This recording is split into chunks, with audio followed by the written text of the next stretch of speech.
Congress party గతంలో ఇచ్చిన హామీని నిలబెట్టుకోవాలని డిమాండ్ చేస్తూ ఉచితంగా ఎల్ఆర్ఎస్ ను అమలు చేయాలని డిమాండ్ చేస్తూ గతంలో ఈ మంత్రులు మాట్లాడిన మాటలు వారికి గుర్తు చేస్తూ 6వ తారీఖు నాడు, ఈరోజు 4వ తారీఖు, 6వ తారీఖు నాడు అన్ని నియోజకవర్గ కేంద్రాలు రాష్ట్ర వ్యాప్తంగా హైదరాబాద్లో హెచ్ఎండిఏ కార్యాలయం దగ్గర, అదేవిధంగా జిహెచ్ఎంసీ కార్యాలయం దగ్గర, హైదరాబాద్ కాడికేమో హెచ్ఎండిఏ జిహెచ్ఎంసీ కార్యాలయం, మిగతా అన్ని నియోజకవర్గ కేంద్రాల్లో ధర్నాలకు పార్టీ పిలుపునిస్తూ ఉంది.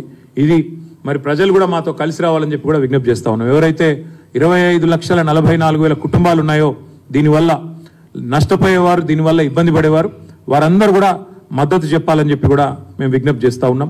6వ తారీఖు నాడు రాష్ట్ర వ్యాప్తంగా ధర్నాలు కూడా చేయబోతా ఉన్నాం. నిరసన కార్యక్రమాల్లో ఇది మొదటిది కాబోతా ఉంది.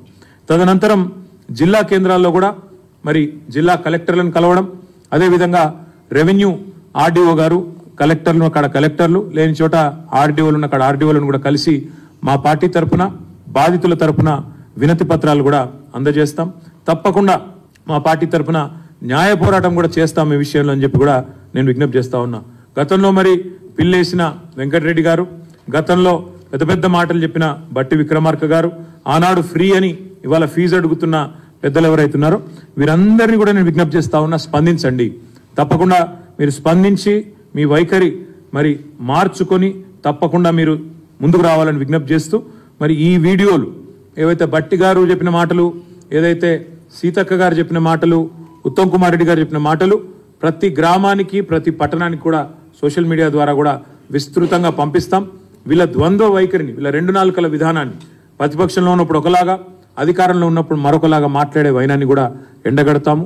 తప్పకుండా 6వ తారీఖు నాడు అన్ని నియోజకవర్గ కేంద్రాల్లో నిరసనలు, 7వ తారీఖు నాడు అన్ని ఆర్డీఓ కార్యాలయాలు, అదేవిధంగా కలెక్టర్ ఆఫీసులను కాడ 33 జిల్లాల్లో కలెక్టర్లకు కూడా విజ్ఞాపన పత్రాలు ఇస్తాం. అప్పటికి ప్రభుత్వం దిగిరాకపోతే న్యాయ పోరాటం కూడా ఈ 25 లక్షల కుటుంబాల తరఫున చేస్తాము. మేము కూడా ప్రజలకు విజ్ఞప్తి చేస్తా ఉన్నాం. ఎల్ఆర్ఎస్ కట్టమని ఎవరైతే అధికారులు ఒత్తిడి చేస్తా ఉన్నారో, ఫోన్లు చేస్తా ఉన్నారో వారిని అడగండి, నిలదీయండి. మరి మీరే చెప్పారు కదా కాంగ్రెస్ వస్తే ఫ్రీగా ఎల్ఆర్ఎస్ అని చెప్పారు కదా, ఇవాళ ఎందుకు మాట నిలబెట్టుకోవట్లేదు అనే మాట కావాలంటే ఉత్తమ్ కుమార్ రెడ్డి గారి వీడియోని, బట్టి విక్రమార్క గారి వీడియోని, సీతక్క గారి వీడియోని ఆ అధికారులకు వినిపించి చూపెట్టి తప్పకుండా నిలదీయండి, అడగండి అని చెప్పి కూడా ప్రజలకు విజ్ఞప్తి చేస్తా ఉన్నాం. ఎందుకంటే ప్రశ్నించకపోతే న్యాయం లభించదు. అధికారంలో రాగానే మాట మార్చిన కాంగ్రెస్ పార్టీ వైనాన్ని 25 లక్షల కుటుంబాలకు ఇవాళ ఒక్కొక్క కుటుంబం మీద ₹1,00,000 భారం మోపే ప్రయత్నాన్ని నిరసిస్తూ నిరసన కార్యక్రమాలను విజయవంతం చేయాలని చెప్పి బీఆర్ఎస్ పార్టీ క్యాడర్ మొత్తానికి కూడా విజ్ఞప్తి చేస్తూ, మీకు కూడా మీడియా కూడా దయచేసి సపోర్ట్ చేయాలని చెప్పి కూడా విజ్ఞప్తి. ధన్యవాదాలు.